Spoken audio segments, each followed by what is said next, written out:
class educators. So you can reach me at abby.horton@ua.edu. And I know we just talked about emails being stressful, but feel free to reach out to me via email. And if we need to have a phone conversation, we can. If you have a question or follow up or just have feedback or just want to touch base, I'm here for you.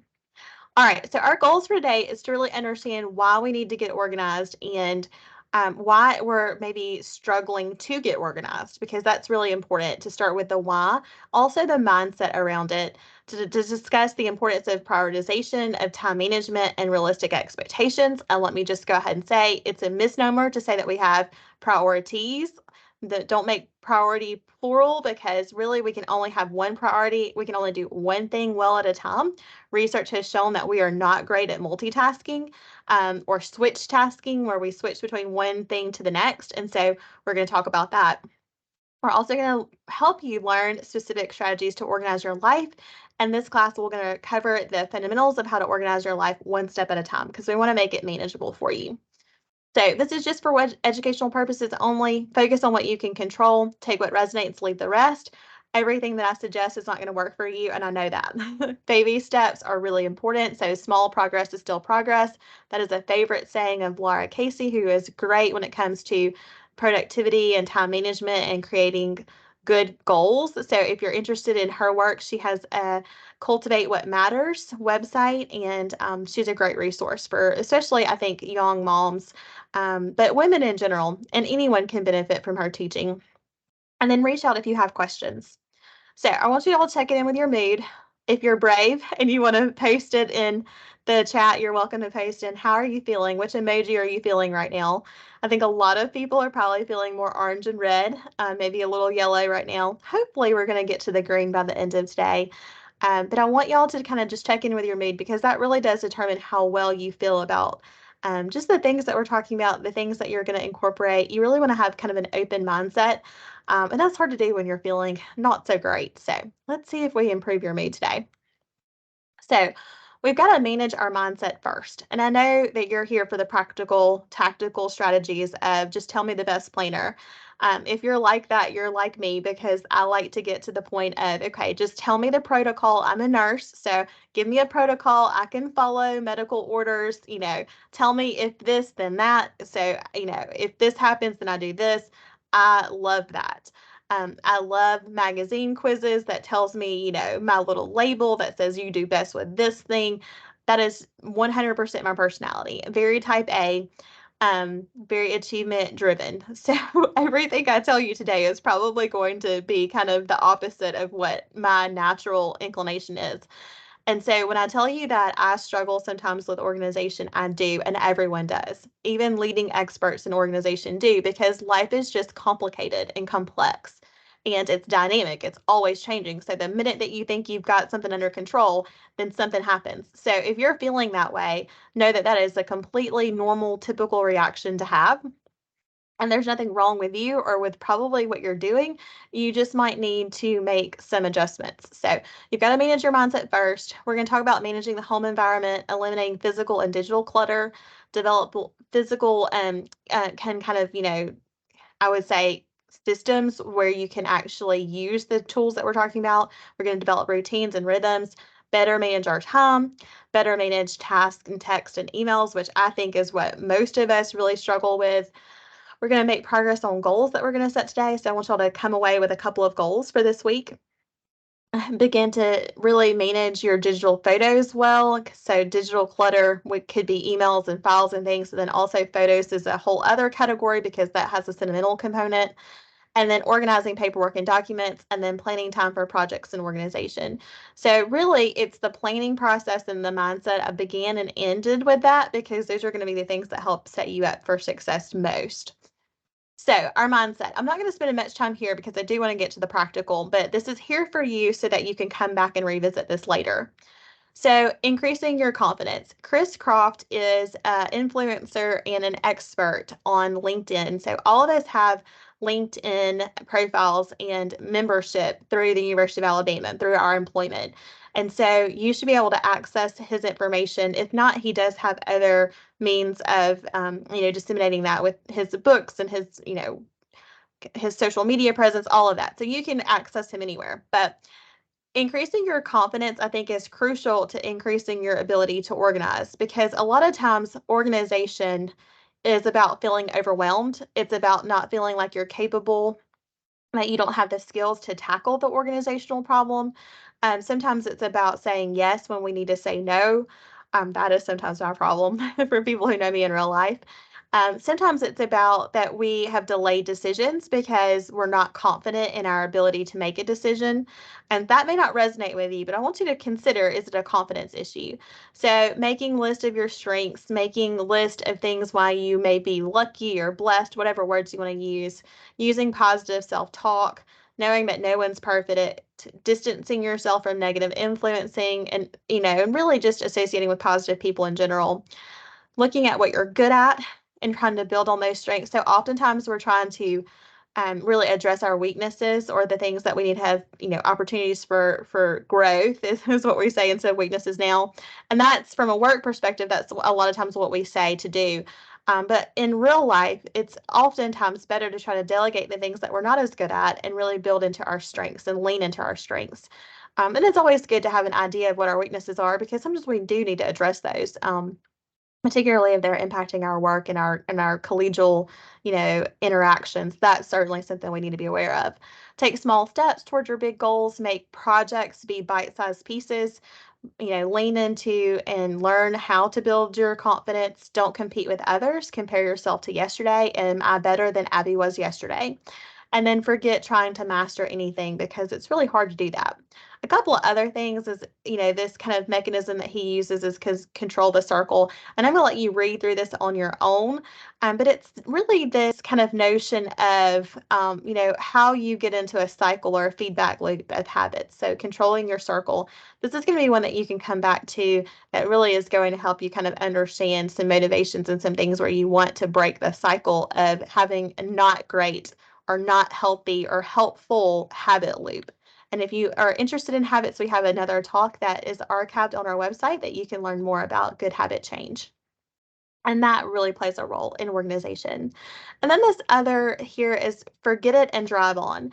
And I say that this is really kind of the Nick Saban approach because a lot of times you'll hear him say, or you'll hear him talk about in, press conferences and things to, next play, so we're back in football season now. So this is a really appropriate, timely one to call to your attention. He'll, tell his players if they had a bad play or something didn't go according to plan, he'll say, okay, next play, because that play is over. And that's one that really helps me that I will use with myself. I like to have positive affirmations and mantras. When something doesn't get according to plan, I was like, okay, Abby, next play. We got to move on because that one's done, right? Doesn't mean that we don't go back and reflect. It doesn't mean that we don't try to change, if there's something that we can change. But a lot of times what we're dealing with is really not something that we can change. So forget it and drive on is Chris Cross's version of Coach Saban's next play, boys.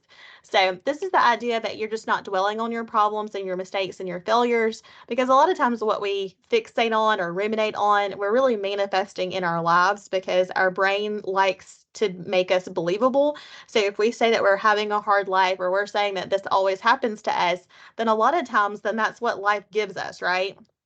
It's like saying, don't think about, you know, I don't know, a yellow, VW bug, right? Driving down the road. And so now all of you probably have an image of that car. And if you were to see one this afternoon, you would think about it. You say, oh yeah, Abby mentioned that on the call today. And then you would see them everywhere, right? Especially if that were a popular car. So just kind of think about those things. We all make mistakes. We all have difficult days. We all have moments where we're not at our best, and that's fine and that's okay.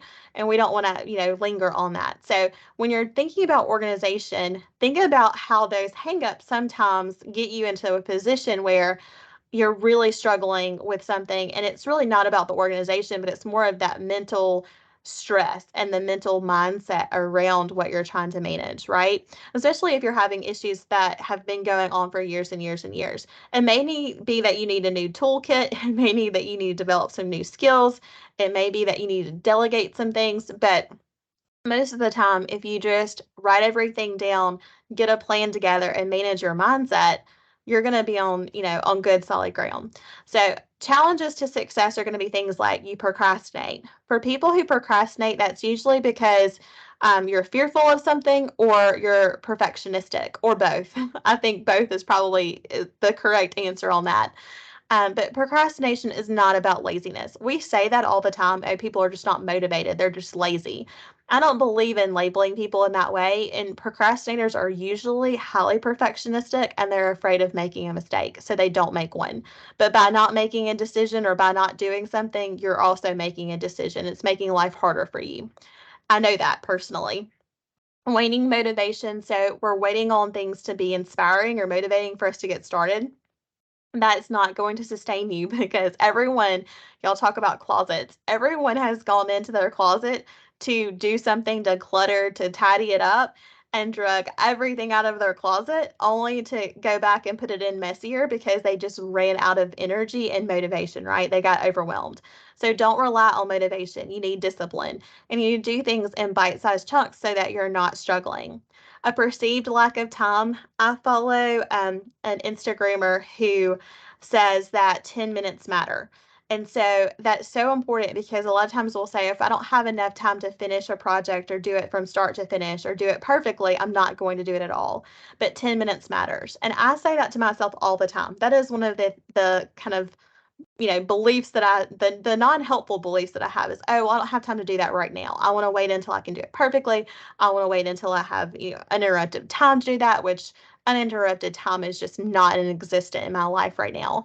And so I set a timer or I look at my watch or my phone and I say, okay, let's see how much I can get done in 5 minutes. And I'm always astounded at how much I can get done. So perceived lack of time is a big one.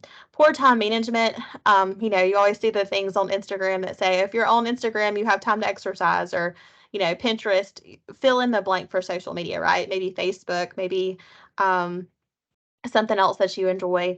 But most people have time. It's just that we don't allocate that time for the things that are most important. So that's why you have to pick your priority. And you can have multiple priorities throughout the day, but you can only have one priority in the moment, right? And so, lack of help and support, feeling overwhelmed, punctuality, maybe you're always late to things, managing physical clutter, not prioritizing what you're doing, having decision fatigue because you feel like every time you open a message or an email or a text or what have you. I'm in that stage of life of every time I answer something or look at something or open it, it's a decision that needs to be made. It's not usually a fun thing. It's usually something that requires me to really think about, okay, what needs to be done here. And that's not a bad problem to have, but it can be very overwhelming, right? You're unsure of how to get started. You have unexpected changes or interruptions that derail you. You're not breaking tasks into manageable to-dos. So you're looking at everything as a to-do list item when really a lot of the things that never get done are multi-stepped projects. So that's really important to kind of reconsider your to-do list. Is it really a to-do list or is it a project? If you have to do more than one thing, it's a project. It may be a small project, but it's still a project. Wanting that block of time, like I said, to get started, feeling like you need like dedicated time off to tackle your house or whatnot, not following through on projects and goals, not being consistent, having a fear of missing out, and that can apply to a lot of us in a lot of different ways, or maybe even experiencing guilt or regret or other kind of challenging emotions around the things you're trying to do. So think about those challenges. These are the ones that I see most often, but there are certainly others, right? It all comes down to your time, your energy, your money and resources, and then your mindset, and if you're having issues with all four of those, it's going to make it more difficult for you to tackle things like clutter. The reason I tell people when they're feeling disorganized, I tell them to do two things. I tell them to write everything down that comes to your mind on paper. So get some notebook paper, get some printer paper. I do something like this where I have a brain dump that I print from just, an online source. I have a couple of ones that I love that you can just Google. It can be a plain sheet of paper, whatever works best for you. I always tell people make it fun, make it free, and don't complicate it. Because if you do things that are complicated, expensive, and not fun, it's not sustainable. So whatever works for you, just grab your favorite paper source. And I think it's really helpful to have it not in a notebook so that you don't have to feel perfect about, oh, I don't want to ruin my perfect new notebook.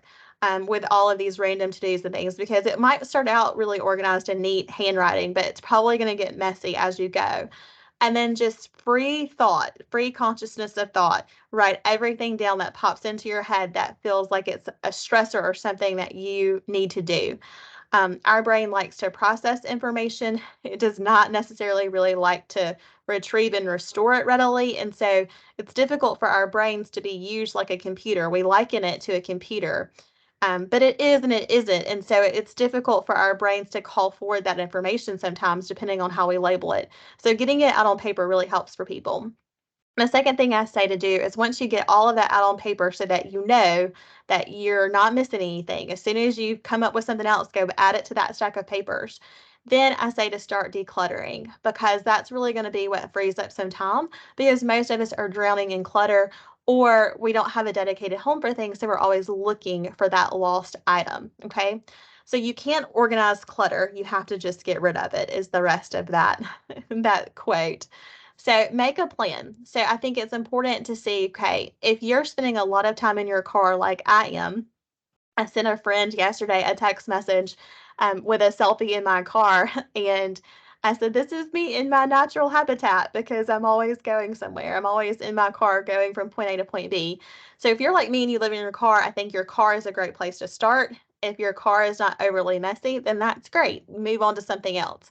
I think in your home, it's really easy to start in your bathroom because there's not a lot of sentimental things in your bathroom, probably. There's not a lot of like clothing or pictures or mementos or things, most likely. It's probably pretty, practical and utilitarian. You've got your soap and your shampoo and your towels and your things. It's usually not an overly big space either. And so I think starting in your bathroom is a really good one to try to tackle. Some people will tell you your kitchen and some people will tell you your bedroom because you spend a lot of time in your kitchen and because your bedroom if they choose the bedroom as the organizing expert they say, that's your sanctuary. And I agree on both counts. That is your sanctuary. And the kitchen is kind of the hub of the home. That gets really, really messy sometimes and disorganized. But if you're already feeling overwhelmed, those are not the two places to start because you're going to have to make a lot of decisions really quickly and you're going to get overwhelmed. Same thing with your closet. A lot of times, closets are the kind of catch all storage places, and it's difficult. So I say start with your bathroom or your car. If that feels overwhelming, start with your wallet, start with your purse, your work bag, your briefcase, your backpack, something really small. Those are going to be things that help you get a quick win. And it's kind of like the financial snowball effect. Once you start getting a win, it makes it easier to make the next move. So action actually drives your momentum and your motivation. But we a lot of times wait for momentum and motivation to happen to us before we act. But you actually need to act first and then the other will come.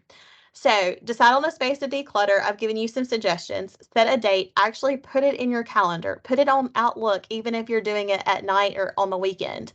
If you use a physical planner, put it there too.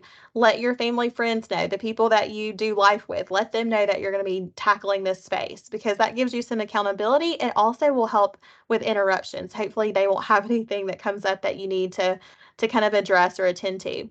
Gather supplies, and I'm going to give you some examples of what that could be.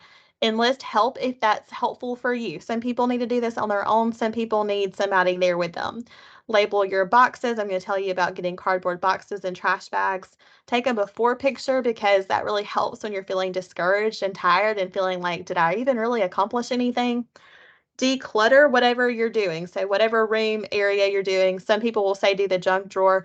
I also think the junk drawer is really hard. People say to do that.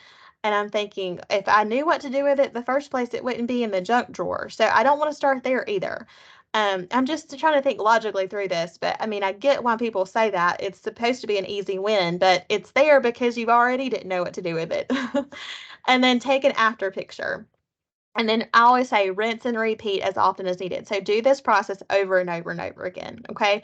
And you may, like this picture on the right side of the screen, you may have tons of papers. I always say to get a notebook that you don't care about so it doesn't have to be pretty. Don't get your expensive notebook, but make sure that you can kind of keep a plan and keep some lists together. That's going to help you. So we're all about creating systems. You can follow the home edit. There are a lot of people who love their approach. You've got the KonMari method. There are so many different experts online today that you can follow, and I think all of those are great. and all of them probably work well for some people, but you've got to figure out what works well for you. So I've tried to really narrow this down to do something that's really, really simple that most people can follow. So label your cardboard boxes, and I always have one that says garbage, one that says donations, one that's a maybe. Okay, so I'll give myself a box of indecision and then no more, right? Once your maybe box gets full, then you've got to really decide. And then you can fill it back up, but don't let there be complete maybe piles. When I first started decluttering in 2015, y'all, I wish I had pictures to show you. Y'all would be shocked. But everything became a maybe pile. So only let yourself have a little bit of space for maybes, because if you're having an indecision issue, which most people with clutter do, then you're going to continue being indecisive.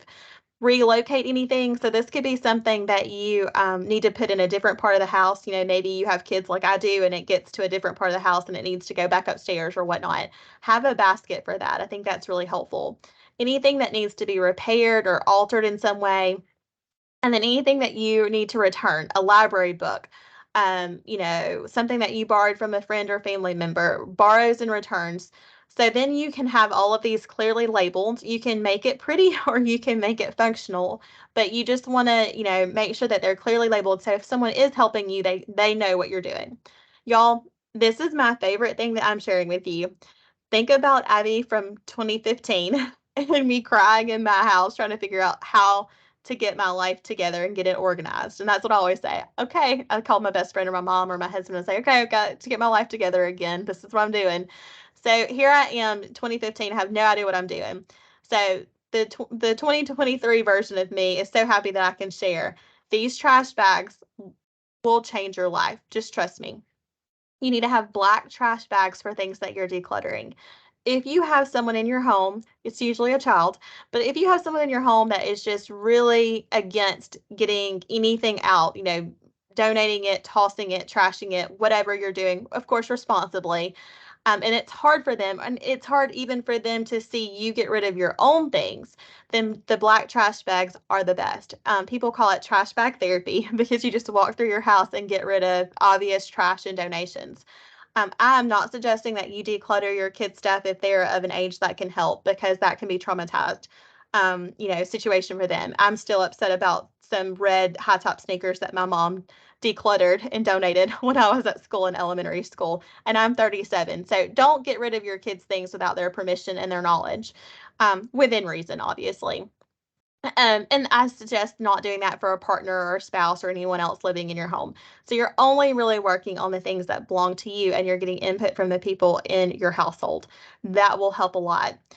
Black trash bags, though, those are going to be the decluttered items that you kind of want to hide, right? Because even if you agree to get rid of something, you agree to donate it, that can be hard, and you see it again, you might want to pull it out of the bag. So if it's hidden, it's going to be kind of out of sight, out of mind for the most part. Clear bags, and I'm sorry, like decluttered items, I mean, like that could be donations, that could be like that could be anything, right? It could be decluttered trash, that could be whatever you need. Clear bags also work for donations if you don't want to use the black trash bag method. So like the one up here that's kind of blue and you can see through. If you've got people who are completely on board, you don't have issues with like emotional attachment to things, you just haven't dealt with some of this for some reason, you also can use the clear bag method. And so the clear bag method works great if you've got a lot of people helping you, because you're like, okay, what's in that bag? I don't know. That prevents you from having to tie up the bag or untie it and see what's in there. So I like clear bags now that my kids are older, because they don't care as much about, they are happy to donate now and they're able to help and do that on their own. That helps me be able to kind of spot check them, because they kind of declutter their rooms on their own and kind of independent with it. So it keeps you like, okay, that's not trash. That's something that is actually going to be donated to a charity. So clear bags can be really helpful for that. So you could use black or clear depending on what's going on with your life and who you're helping and all of that. And then white trash bags. Keep those kind of the white opaque-ish trash bags that are usually like regular household trash bags. Use those for your regular household trash. So you might be throwing things away, for example, in the black trash bags, which is what we do now. Maybe it's old papers, old art, or things like that. that's how we use the method. So if it's trash and it can't be donated, it goes in the black bag. And then if it's household trash, it's going to have like food that needs to get out to the trash cans quicker, it goes in the regular household trash. And then now if it's donations, we have these like 50 bags that we've gotten, in a big box from Amazon that it delivers regularly. And then we put them all in there so that kids know, okay, this is not trash, this is donations. And I need to prioritize putting the white trash bags in the trash, cans outside over the black ones because the black ones don't have food. When my kids were really, really little, though, I used the black ones for donations because I didn't want them to see that I was packing up their old, outdated, outgrown clothes or things like that. I hope that makes sense. Okay. So, questions to ask yourself. What is the worst thing that can happen if I throw this away? I have to ask myself that a lot. Emily Lay, she's another influencer that has a lot about organization. She owns Simplified. She's got great planners. Love her content. Is this the best of what you're looking at? Is this the favorite? Is this necessary? Because sometimes things are not the favorite, but you need a hairbrush to brush your hair in the morning, right? Or you need a toothbrush. So if you've got duplicate items or you've got things that you are kind of asking yourself, do I really need to keep this? Ask it, is this the best? Is this my favorite? Or is this just necessary? I think that's really helpful. There's a quote about, not keeping anything that you don't believe to be beautiful or useful. So is this beautiful? Is this useful? Some people care more about aesthetics than others. I do. I really like a calming, beautiful space. And if I make it pretty, I'm going to be more functional. I'm going to do more in that space. So if that's important to you, kind of knowing your values is helpful with this. Does it spark joy? So this is the Marie Kondo approach. And she calls it Con Marie is her method. And she's got a few books that I recommend. But would I buy it again? So, if you're looking at a shirt, I tried on a shirt this morning because I've been doing this work. I want to, be really authentic. If I'm telling you how to get your life together, I need to make sure that I feel good about where my life is. And so I put on a shirt this morning, and on the hanger, it looks amazing. I had given it to my oldest daughter to wear. She finally said, Mom, I just took it because I knew you wanted me to take it. I've never worn it. I don't like it. So I took it back from her. This was like over the weekend, y'all. So this was recent. So I put it on this morning and I was like, and this is why I gave it to her because it just doesn't fit me, the way that I want it to fit. It looks great on the hanger though. But when I get home today, it's going to go in my donation pile. And so would I buy it again? Can I borrow it or rent it if I get rid of this? What will happen to it when I die? I know that's a little morbid. I'm sorry, but there's a whole kind of approach about Swedish death cleaning. There's a book that's been written about that. That was a good source for my parents. They're in their 70s, and so my mom really resonated with it, more so than some of the other approaches. So Swedish death cleaning, kind of looking at your legacy. So, that's been helpful for me when I'm thinking about something that I want to save. Are my kids really going to do anything with it when I'm gone? Probably not. Can I replace this within 20 minutes and for $20 or less? So if it's something that you're really struggling to get rid of and you're like, well, if I can replace it within 20 minutes, like I can drive to the store and get it in 20 minutes for less than $20, you can probably safely go ahead and get rid of it. Where will I use this? Where will I store it when I'm not using it? Is it likely to end up in a future garage sale? Like, do I just need it for a season? I think camping gear is always a good example of this, or like sports equipment. How often will I use this in the next 1 to 2 to 3 years? Is this a gift? Does it evoke any kind of emotions or guilt? And is it yours to manage? Is it even something that you are supposed to be kind of managing or making a decision about it? Y'all, I love these questions. This took me years and years to years to accumulate these numbers of questions to be able to share them with y'all because do I want to keep this question was hard for me. I needed a framework for how to know, do I keep this or not? And I still struggle sometimes, but it is like a muscle. It's a decision muscle around decluttering, and it really does get easier. So, creating this decision framework, this is like my nursing protocol for decluttering.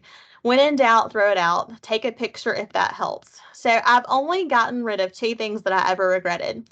I had a childhood quilt. Probably everyone did. It was probably from JCPenney's if I know my mom. And I was an 80s baby raised in the 90s. And I had a heart quilt it was a quilt, but it was a comforter. And it had little hearts out of different fabrics stitched in a pattern all across it. Pottery Barn, incidentally, has one that looks very similar, and it's making me want to buy it, even though I don't need it.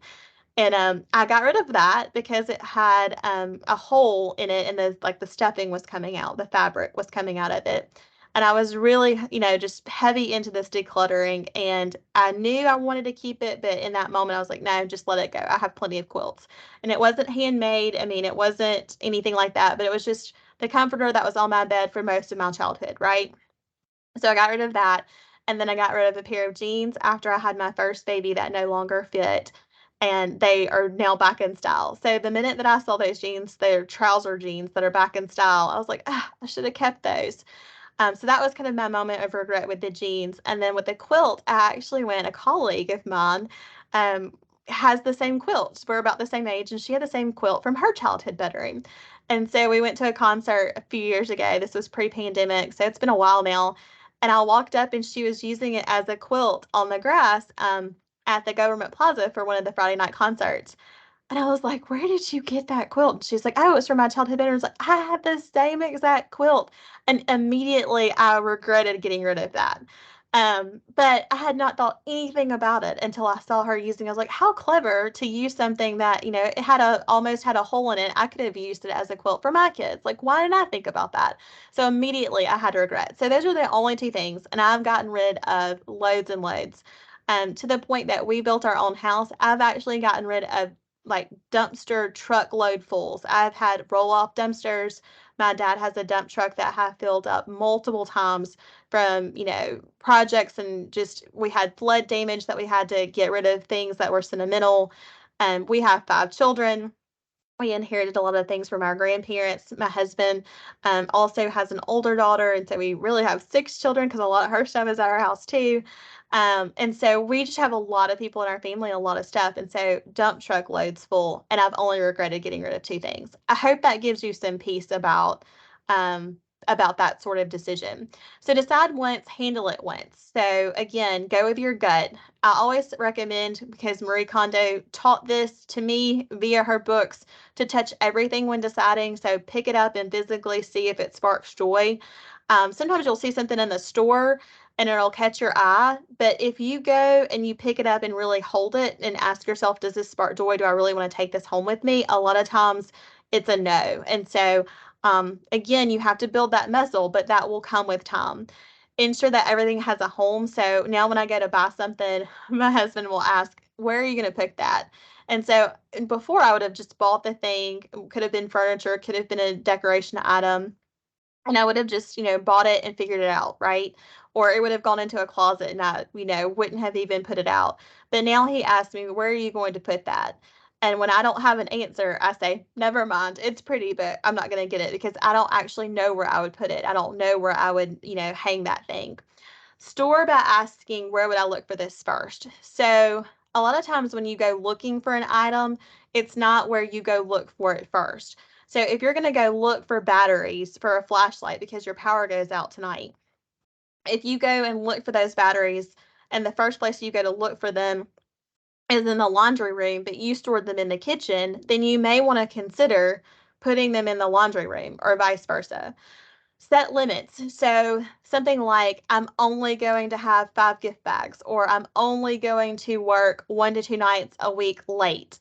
I'm only going to travel 2 to 3 times per month. And obviously, this is stuff that's within your control. Sometimes these are not within our control. I'm only going to schedule social events a couple of times a week. I'm only going to volunteer for this number of committees or service opportunities. So setting limits on your physical stuff, but also setting limits on how you're cluttering your schedule, because that's going to make it difficult to organize if you're always on the go and you're always kind of on overload. So decluttering ideas: reduce, reuse, recycle, and release. So I'm not going to sing to you, but Just Let It Go by Elsa. So the Elsa Anna movie from Frozen, just release it and let it go. That's really hard for me to tell you that because it's hard for me to do. I'm a very sentimental person, and I love collecting things. I love keeping things from people who've gifted, items to me because it's just special. But I make everything special, a receipt or a plane ticket. I assign sentimentality to everything. So this is really has been a long journey for me to be able to say, release it. Just kind of surrender it and let it go. Sometimes it helps to sing that. So my kids will joke and say, "Let it go, mama." And they'll sing in Elsa's voice. If it adds chaos to your life, if it's a headache or hassle or something for you to think about or maintain, it's probably junk. I use that word junk. There's a book at the end I'm going to recommend that's really helpful. She says, "Is it junk or is it junk A?" And she has like a different spelling for it. But it's a really, really helpful book for beginners. Declutter quickly. Obviously, you've got to give yourself time to figure out if it sparks joy or, if it's something that, your intuition is telling you really should keep, like with me and that quilt. But trust your first decision and keep moving.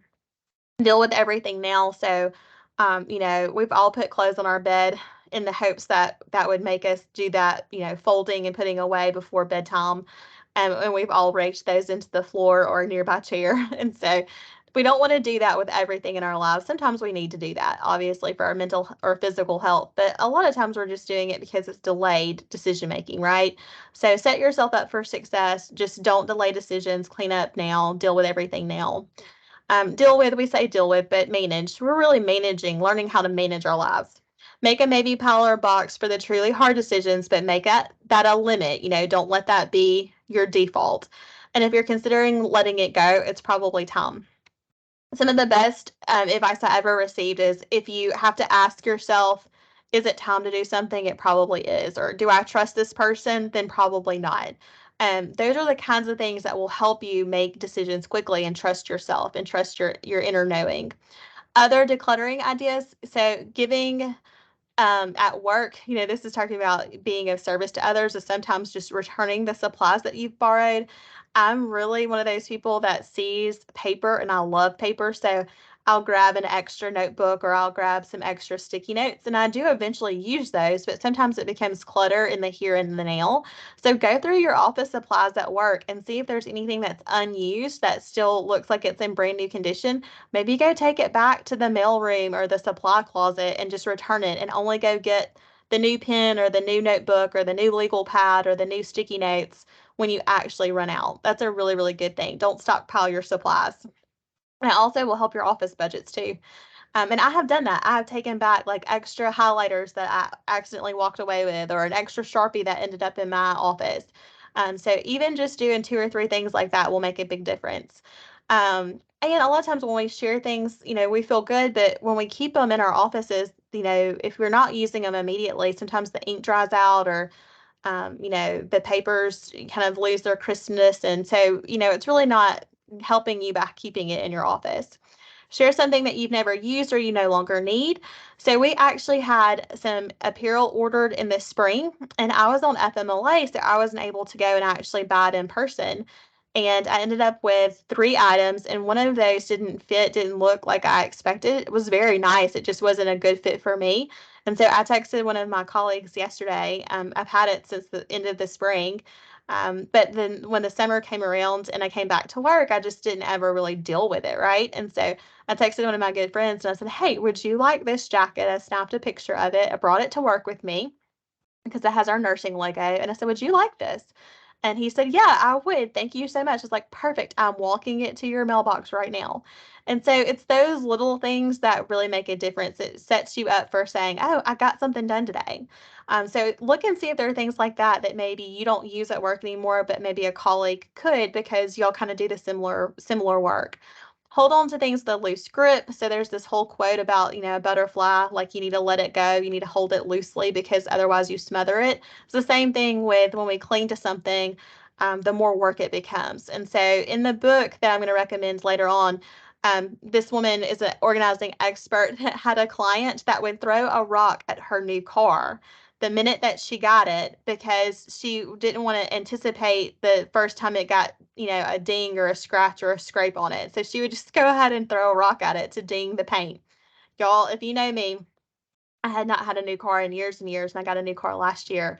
And I got the first rock that hit my paint before I even made a car payment, and I cried real tears over that. So I'm not going to be the person that does that to a car. But there are some times where we think where something is so precious that we protect it that we don't really use it. So we're saving it for one day, or we're saving it for a special occasion. Like we don't use our fine china that we got when we were married, maybe, or we don't use the nice candle because we're saving it for the next season. So use the nice things because today is a special occasion, right? So it's more of that principle for me. I don't advocate actually throwing a rock at your car, but it worked for this client for her. Begin thinking about where you can delete things from your life where it's quick and it's painless, right? So returns are always a good thing. Do you still have things with tags on them that need to go back to the store? Schedule that in your calendar. Do you have library books that you need to return? Schedule that in your calendar. I know I needed examples for today, so I had a laptop that I checked out from our LRC on campus, and I returned that when I was coming into work this morning. It felt so good. I had checked it out for my FMLA because I was going to be at home, and I said, okay, I'm returning it. It felt so great to do that. Be careful with things that you collect. A lot of times people collect souvenirs. They'll collect like little elephants. We have a ton of elephants at home. So people who want to help you, want to be, gift giving toward you, they will then increase your collection. And sometimes it's really about the experience of, I went here, I saw this elephant, or I saw this thing and I collected it. But I don't believe in getting souvenirs for other people. So when my husband and I travel, I don't get souvenirs for our kids. We will get an edible treat to inspire them, and we'll show them pictures of where we go because I travel a good bit for work. But we do not bring them souvenirs back because the souvenir is really to kind of solidify our memory of that trip. It's not for them to do that, right? And so we'll bring them an edible treat to say, oh, look, when you travel, when you're older, you can go and do these things to inspire them, show them the pictures, but then they don't have anything tangible that's not consumable that they're going to have to then be stuck with, right? We sometimes make exceptions, but most of the time, if they're not with us, we don't do souvenirs for them. And I think that's a good approach. Also, picking the souvenir that you want to have is really good too, because, you don't want to have spoons and ornaments and, all of these things that you just pick one thing. Are you going to collect spoons as your souvenir? Is it going to be magnets? Is it going to be a t-shirt? Is it going to be a bumper sticker? Is it going to be something else, a Christmas ornament, a t-shirt, whatever it is, but just pick one thing. Obviously, you can always decide to do more, but you don't want to get one of all of it, right? Because then your house is overrun. We have a spoon collection from our early days of marriage that I'm not allowed to get rid of. But we also have other things that now we do collect. So now we have these little mini souvenir collections that are sentimental that my husband will not agree to have us part with, but we learned early on spoons are not the thing we need to collect when we're traveling. So just be mindful of that, collections and souvenirs. And this is what I say, start with your car or your primary bathroom first, your purse, your bag, your backpack, your briefcase, or your wallet, and start small. Be sure to take those pictures though. It's really important to track your progress. And so there's some things like a 1,000 declutter challenge. There is like 2023 in 2023, where every year you get rid of 2023 things. Last year it was 2022 things, and it's a chart like this that you can mark off. Joshua Becker is another great source for minimalism, and he says the first step in crafting the life you want is to get rid of everything you don't. And when I'm feeling especially sentimental, I think about that. Let's see, paper declutter, decide either you're going to toss it or you're going to keep it. If you keep it, you need to file it right away or act on it and then toss it. Use it or lose it. Put baskets in trash cans where paper and trash collects. You want to sort your mail immediately as soon as you come in. Have somewhere where you can shred things that are important to shred. Use that file system that you create, and everyone's file system will be a little differently designed, but do what works best for you. Some people need to just put it in a basket for the year. Some people need to put it in a binder. Some people need to use a traditional filing system. Whatever works for you is fine, right? We're not giving out grades for this. Start decluttering with today's paper first, and then tackle the backlog when you are getting good at staying current on what's coming in. Slow the incoming process, so go digital and paperless when you can, and then manage the backlog later when you feel like you've gotten a good handle on what's current and you've got a good system in place. Not deciding is a postponed decision, and that really results in chaos and clutter. So you want to declutter paper, notes, old files, anything, receipts, anything that you don't want to have to store. And, things like receipts and things degrade over time. And so they're not going to be readable later on. So it's better to go ahead and scan those in than to try to hang on to them because that ink will fade. Decluttering your cell, I think, is really important. You can make this your waiting room game so you can sort and clear your phone while you're waiting. This could be car line pickup. This could be dance tonight when I'm dropping my daughter off at dance. This could be when you're at a doctor's office, or some other medical appointment waiting for something.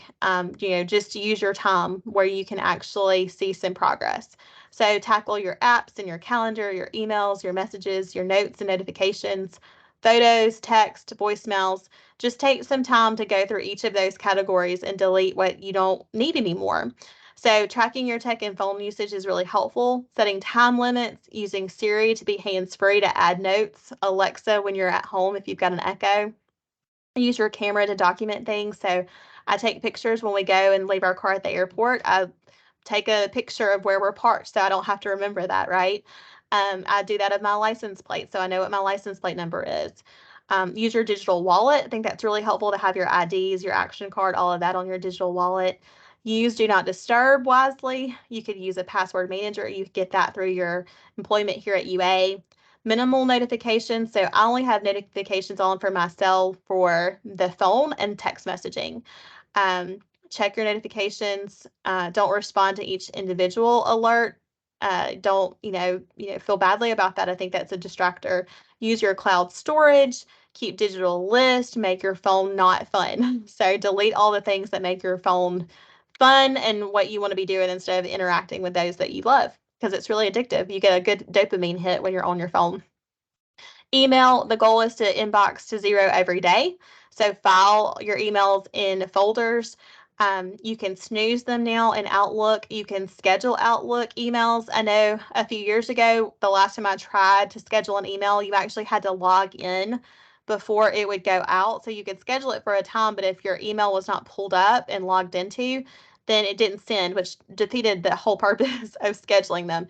Now it actually works. So last week I did this. I sent an email from my work email to my Gmail to just see if it would work if I wasn't going to be in the email. And it sent it. So I scheduled it for 8 o'clock at night when I knew I wasn't going to be in my email, and it actually went through. So now you can schedule those instead of sending those after hours or late at night, or maybe you want to get ahead on some things that don't need to go out until next week. You can schedule those in Outlook. Ask yourself, do I need to send this email? Do I need to receive this email? Do I need to keep this email? If yes, file it. Create folders. All those folders that you create, I mean, I do academic years, so I'll do AY 2023, 2024, and most things go in there, but committees, classes, those kind of things get filed. Depends on your job, but folders are great. Use your spam and label filters. Make sure you're using your digital and email signatures. That helps a lot. You can use your email signature to communicate your off hours because some people have different hours, so that's an important tool. I mentioned the scheduling the emails, auto-generated and pre-composed replies. I love that it does that for us in Outlook, and I use those a lot, especially if I'm checking on my phone. You can use the nudge reminders to reply to older emails, the snooze feature I mentioned, and you can customize when you want to come back to those. And if you need to find them quickly, there's a snooze folder so you can go and retrieve those quickly. Convert your traditional Rolodex into a digital contact in your Outlook. Use your Outlook calendar to block time. So again, I use that personally too because I want to make sure that my time is being scheduled wisely. So I always say the reason we get to the dentist is because we get a notification, we get a reminder card, we get a call sometimes. It has a specific day and time. There's a reward. We get our teeth cleaned and we get a little bag of goodies. There's a punishment. If we don't go, we might get a fee or a phone call saying that we need to reschedule. So that's kind of think of that dental example of how you need to kind of build in a routine and a reward for everything that you do. People are more motivated by rewards than, quote unquote punishments. So build in rewards. That's really helpful. And then use automatic away messages when you're out of the office. Schedule an office workday. So I love the idea of having like a teacher workday. Y'all remember in elementary school, like K through 12, they would wear their t-shirts and their jeans and tennis shoes, and they would clean out their closets in their classroom and get ready for the end of the semester or the new year or whatever it is. And so I like to do the same thing. I schedule an office work day, and it usually is like a Friday afternoon, or sometimes I'll come in on the weekend. And I do this like once or twice a year. But I have at least at the end of every semester, since I do teach, I will have kind of a get back, to kind of order in my office, and I'll shred and do that kind of thing. And so that's an important thing to consider. And then make it fun. So, make it a party for one, unless you have a helper, but dress comfortably, play some music, bring a snack and a water, and, just make sure that you have what you need to get all of that taken care of.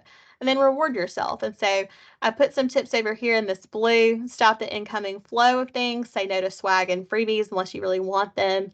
Be really intentional with your yeses. I always tell people to subtract before they add, because when it comes to decluttering anyway, you really want to make sure that you're not trying to buy new containers or, get these latest tools and gadgets when you really just need to kind of deal with the things that you currently own. And so I've listed a few other helpful things there. I know we're coming up to time. Miranda and I talked yesterday, like, this is so much information. This could be 2 classes. And then this is organized. So get it on paper, like I've mentioned. There's things about how you can plan your meals and your to-do list and organizing your time. There's a really great article that has like 51 tips for organization. But I always tell people just to pick an expert. Sometimes we're trying to find the right thing or the right way to do something. Just pick something and do it, because it's going to make you more organized and more together than whatever you're doing currently. So don't always try to research and find the best option. Just pick something that works for you right now. You can always make changes. Some planning tips. So making weekly, daily to-do lists, I think, are really helpful. And then you can pick the things that need to get done. So pick 3 things a day that really, really need to get done. By the end of the week, you'll have 15 to 21 things that you've gotten accomplished, and that can be a huge win for you.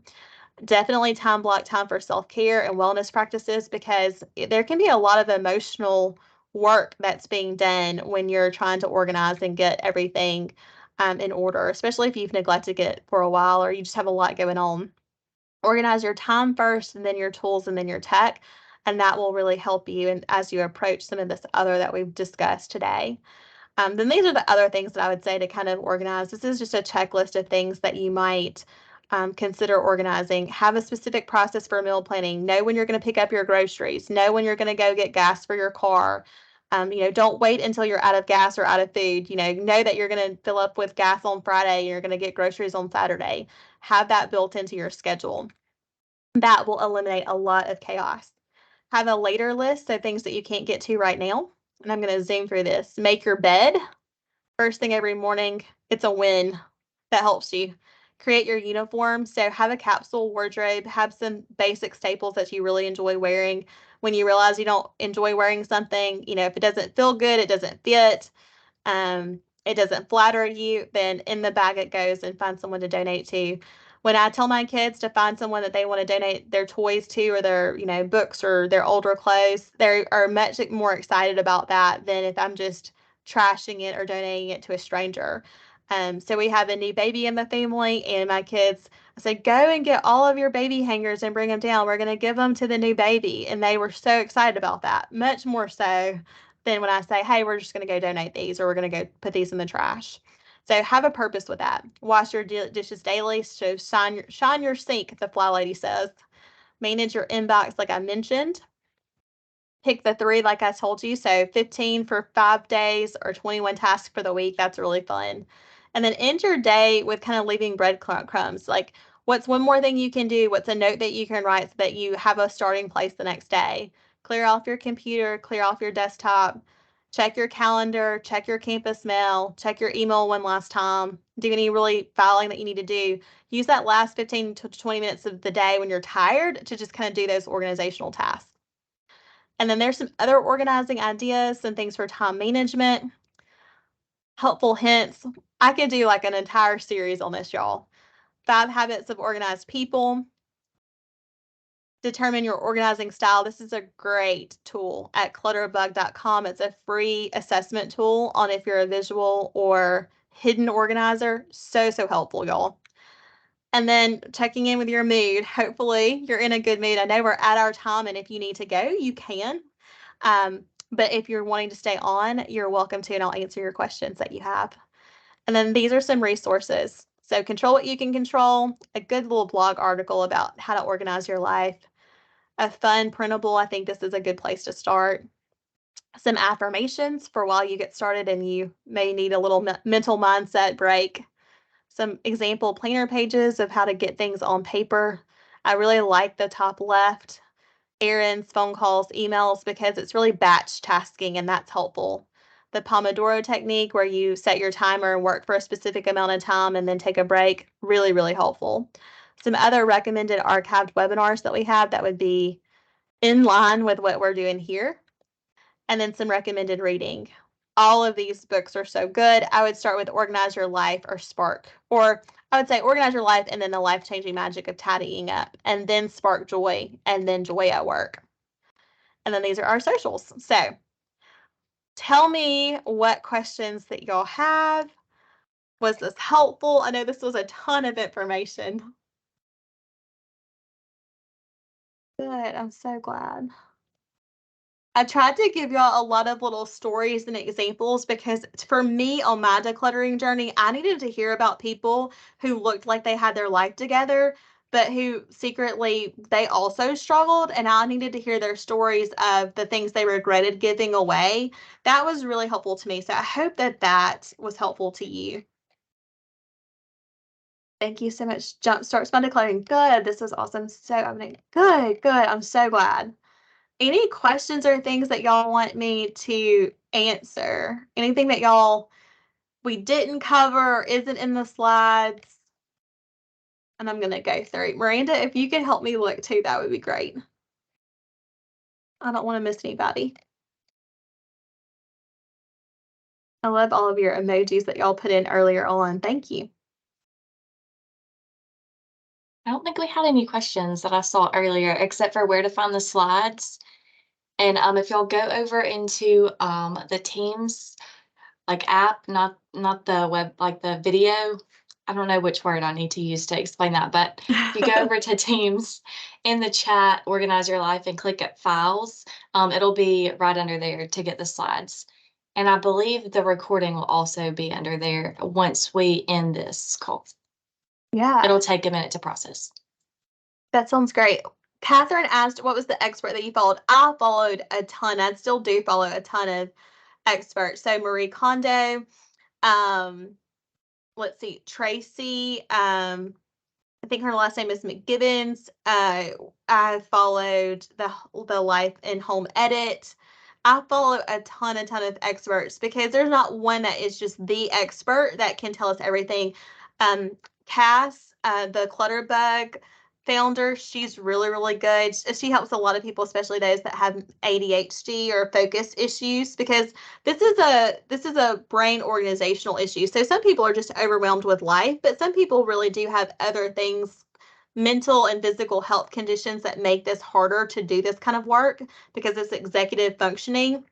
And she says that she has really severe ADHD, and so some of the things that she shares, I think, is really helpful for people who have different sorts of challenges. I know it helps us. Catherine, I hope that helps. If you need a more specific list, just email me and I'll be glad to pull some links for y'all. I think you did post the link for the declutter bug to find out which organizing matches your personality. Yeah, that's one. in the slides. Absolutely. Okay. Yeah, that one's there for you. And then Marie Kondo, she's pretty popular now. She's got Netflix series and things, so she's easy to find. But she is a proponent of getting rid of a lot of stuff, and so she may be kind of intimidating for people who are getting started. Any other questions or feedback? Miranda, I think we could make this into 2 sessions. Yeah, I think we could really do 4. Yeah, I think we could. Yeah, I do too. Work, email. I know. Email could be its own session, y'all. Someone called me right before this class telling me I had to call you because I could not open my inbox to send you an email because of the stress that it was going to cause. So just know that you're not alone in that. Any other questions or a follow-up support group? Miranda? We'll see what we can do. What do you think, Miranda? We'll come up with something, I'm sure. We'll have to come up with something. That's right. But yeah, if you need to check in with someone, just let us know because sometimes it's all about having some external accountability and also having someone that you can ask a question of who's a little bit further along on the journey. So if you've got questions, just reach out. Yeah, of course, Mary. Anything else? We still have a lot of people on the call, so I want to make sure everyone gets time to ask or give feedback.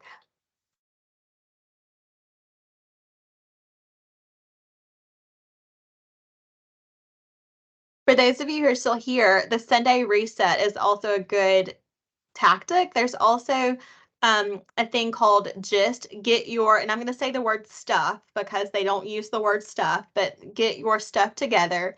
Both of those are really good hashtags for Sunday Reset and just to get printables on Pinterest or to follow social media accounts that you may be on TikTok or Instagram. And they have a lot of good ideas about a Sunday reset. So, looking at your calendar, checking the weather, laying out your clothes the week before, or kind of picking out what you want to wear based on the weather. Making your to-do list. You've already hopefully gotten your groceries for the week and filled up your car with gas and gone to the car wash, like all of that kind of stuff on the weekend. And so kind of looking ahead to the week, having a little meeting with like the people you do life with and, syncing your calendars. Those are some good ones. Make your phone not fun because I mean if you're like most people, if you're like me and most people that I know, there you get such a dopamine rush from being on your phone that cleaning and organizing and managing your life is not going to ever be as much fun or dopamine fulfilling, that neurotransmitter that makes you happy. It's never going to be as much fun as your phone is. So if you're struggling with getting things done, then you just have to make your phone text and call like it used to and then have obviously the things that you need because it is 2023. So, that has made life easier having apps and things, but all the social media, all the shopping apps, all of that, I try to really limit or delete from my phone if I know that that's something I'm struggling with in the moment because the phone is just a good reward system. And it's a good way to kind of relax and kind of numb out, but it's so good at it that you don't want to come back from that and kind of re-engage with life and housework and the not fun but necessary things we are supposed to do as adults. Does that help, Catherine? Some people don't have a problem with that, but for people who do, I think that that's helpful. All right. Thank you, Miranda. All right. I hope you all have a great day. Bye, y'all. Happy organizing.